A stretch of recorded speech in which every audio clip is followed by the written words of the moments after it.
పద్మావతి స్నానం చేసుకొని తన తలనైతే తుడుచుకుంటూ ఉంటుంది. ఇంతలో అక్కడికి విక్కీ అయితే వస్తూ ఉంటాడు.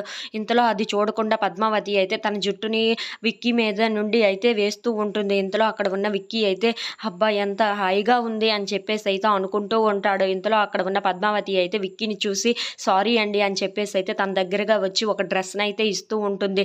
ఏంటిది అని చెప్పేసి అయితే విక్కీ అడుగుతూ ఉంటాడు. ఆ మాటలకి అక్కడ ఉన్న పద్మావతి అయితే మీకోసమేనండి డ్రెస్ తీసుకొని వచ్చాను.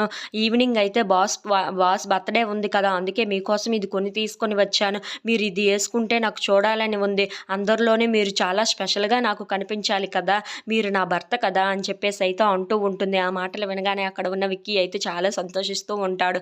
ఇంతలో విక్కీ కూడా అయితే ఒక చీరను తీసుకొని వచ్చి పద్మావతికి ఇస్తూ ఉంటాడు. అది చూసిన పద్మావతి అయితే ఏంటిది అని చెప్పేసి అయితే అడుగుతూ ఉంటుంది. ఆ మాటలకి అక్కడ ఉన్న విక్కీ అయితే నీకోసమే చీర తీసుకొని వచ్చాను.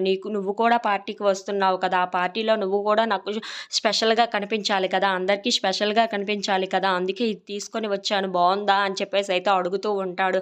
ఆ మాటలకు అక్కడ ఉన్న పద్మావతి అయితే మీరు తెచ్చింది ఏదైనా బాగోలేదని నేను చెప్పానా ఎప్పుడైనా? చాలా బావుంది అని చెప్పేసి అయితే అంటూ ఉంటుంది. అలా వాళ్ళిద్దరూ అయితే చాలా ప్రేమగా మాట్లాడుకుంటూ చాలా సంతోషంగా అయితే ఉంటారు. అలా ఈవినింగ్ పార్టీకి అయితే బయలుదేరి అక్కడి నుండి వాళ్ళిద్దరూ తెచ్చుకున్న డ్రెస్సులతో అయితే వెళ్తూ ఉంటారు.